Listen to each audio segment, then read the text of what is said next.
Assalamualaikum kepada semua. Kita kembali semula kepada Sweet Studio bersama saya lagi, Bo Syafiq. Dah lama tak buat video kan. Kalau kan saya nak buat video time Euro ni sepanjang game, maksudnya game by game saya nak buat video, tapi masanya agak padat. So, saya terpaksa buat review untuk Euro ni time final saja, dan final pun telah berlangsung. So, untuk video final Euro 2020 ini, saya akan buat dua part 1 dan part 2. So, pada korang yang tengah tengok ni, sama ada dalam keadaan pagi ataupun tengah hari ataupun petang, malam, so jangan lupa untuk tengok video menyusulnya, iaitu part 2 bersama saya lagi. Tapi sebelum tu, jangan lupa like, subscribe dan share kepada semua. Okey, tajuk yang saya akan borak hari ini iaitu Final Euro 2020. Sebelum ke final, saya nak buat rumusan sikit lah sepanjang game dari peringkat kumpulan sampailah ke final game. Terlalu banyak shock game, shock situation dan macam-macam lagi. Banyak lagi sejarah yang telah pun tercipta di Euro ini. Antaranya lah yang bagi saya yang paling besar, saya boleh katakan insiden yang menimpa ke atas Christian Eriksen yang rebah jatuh ke dalam satu perlawanan yang telah pun berlangsung. Satu insiden yang akan diingati oleh semua peminat bola sepak di dunia ini. Lagi-lagi teammate dia lah, wife dia, lagi-lagi teammate dia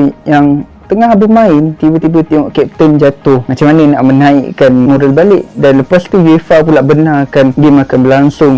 Lepas tu nampak macam mental agak sikit terganggu kat situ, tapi itu tak menjadi masalah pun untuk pemain-pemain Denmark. Dan begitu juga untuk game-game yang sepatutnya menjadi easy bagi sesebuah tim yang memiliki squad depth yang solid dan lengkap, tapi bertukar menjadi sebaliknya.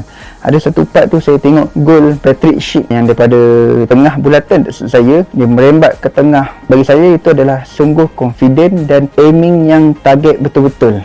Itu saya cakap. Dan tidak lengkap juga kalau saya katakan mutu pengambilan pun banyak menjadi isu di media sosial, dan VAR juga tidak ketinggalan. Ada beberapa isu yang terselit, ada yang katakan itu bukan penalti, itu bukan foul, tapi diberikan juga. So, saya boleh katakan yang Euro 2020 ini lebih kepada skuad yang muda dari kesemua tim-tim nasional yang bertanding. Namun, game lebih panas, nampak game lebih panas, lebih aksi yang tak dijangka-jangka terjadi, dan tempo sepanjang permainan di Euro ini dari peringkat kumpulan sampailah ke final banyak yang high tempo dan high pressure. Senang cerita, saya boleh cakap banyak yang unik lah untuk Euro kali ini. Alright, kita teruskan untuk ke game final yang dimenangi oleh Italia dengan keputusan seri 1-1, dan diteruskan ke sepakan penalti 3-2 yang dimenangi oleh Itali. Alright, pertamanya adalah tentang fans dari kedua-dua negara ini. Khususnya ramai yang membuat keputusan dengan melaungkan slogan "It's coming home for England", sebab England ada luck sikit, iaitu bermain di stadium keramat diorang, iaitu Stadium Wembley. Namun bagi Itali, overallnya banyak yang humble, yang relax, dan ada juga yang melaungkan "It's coming to Rome", kerana Itali dah lama tidak memenangi edisi Euro ini. Dan begitu juga dengan England yang pertama kali, kalau tak silap saya, melangkah ke final Euro ini. Saya boleh katakan yang fans England kebanyakannya okey, bukan kesemuanya teruk, tapi adalah okey. Adalah terlalu yang fanatik dan terlalu agresif menyokong. Manakala untuk Italia, macam yang saya cakap tadi, diorang lebih nampak tenang dan relax. Jujur saya cakap, saya expect akan berlaku pertembungan yang sengit dan fighting each other. Maksud saya, tempo permainan tu, reading permainan tu selama 1-20 minit tu terus akan naik membara, kerana ini adalah final yang majoriti peminat-peminat bola tidak menjangkakan akan terjadi. Namun bila game bermula, tempo permainan dan reading rancak itu banyak dikuasai oleh Itali. Jujur saya cakap, walaupun daripada awal 15 minit pertama lah England banyak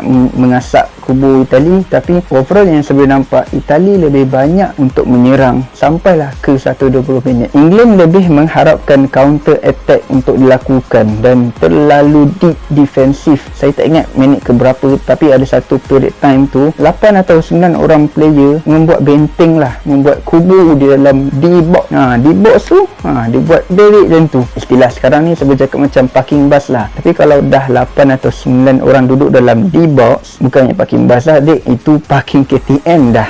Itu parking train dah namanya. Saya menjangkakan yang England akan bermain dengan formation double pivot yang seperti biasa dalam awal-awal game sebelum ni, iaitu 2 defensive midfielder dan tactical 4-2-3-1 macam biasa, ataupun 4-3-3 macam biasa. Tetapi sebalik yang jadi iaitu 3-4-3 ataupun 3-2-2-3. Agak pelik dan agak berani tindakan Gareth Southgate ni, yang terlalu membuat taktikal yang mencabar diri dia mungkin, kerana taktikal 3 defender ni, 3 centre back ni yang diletakkan di bottom, bagi saya sendiri, pendapat saya, tak terlalu solid dan tak terlalu perfect unless Kyle Walker ditukarkan dengan Tyrone Mings. Kenapa saya cakap dia perlu ditukarkan? Walaupun UEFA dah umumkan yang Kyle Walker ada dalam senarai team of the tournament, tapi saya sendiri menyatakan yang Tyrone Mings adalah seorang defense yang tough, kasar dan keras. So dia perlu ada dalam 3 centre back. Bagi saya sendirilah, bila seseorang coach tu memainkan tactical 3 centre back, dia memerlukan 3 kriteria ni, iaitu kuat, kasar dan tough. So macam Jerman juga, Jerman menggunakan 3 centre back, iaitu Rudiger, Hummels dan Ginter. Satu lagi persoalan yang tak berapa pelik lah bagi saya, tapi mungkin bagi korang semua agak pelik sedikit, kerana Kieran Trippier diletakkan, dimainkan, dan bukannya Bukayo Saka ataupun Jadon Sancho. Bagi saya sendiri, Trippier ada sedikit kelebihan kalau nak dibandingkan dengan Saka, kerana pengalaman Trippier di posisi right back ataupun right wing back ataupun right midfielder dah banyak, sama ada di club level ataupun di national level. Tetapi jika ia dibandingkan dengan Sancho, kekuatannya agak sama dari segi attacking side, cuma dari segi defensif Sancho agak lemah sedikit berbanding dengan Kieran Trippier, yang both side, kedua-dua side ni dia boleh kawal dengan bijak. Untuk tactical Roberto Mancini still lagi sama dengan 4-3-3, cuma ada pertukaran pemain di posisi left back yang terpaksa dilakukan oleh Roberto Mancini sendiri, iaitu Emerson terpaksa diletakkan bagi menggantikan Spinazzola yang injury ketika menentang Spain pada semi-final lalu.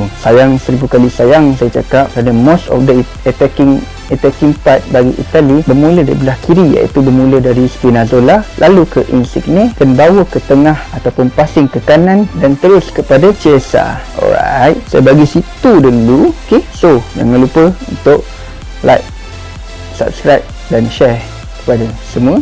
Tekan button subscribe tu dan nantikan part 2 untuk edisi final Euro 2020 ini. Jumpa balik di masa akan datang.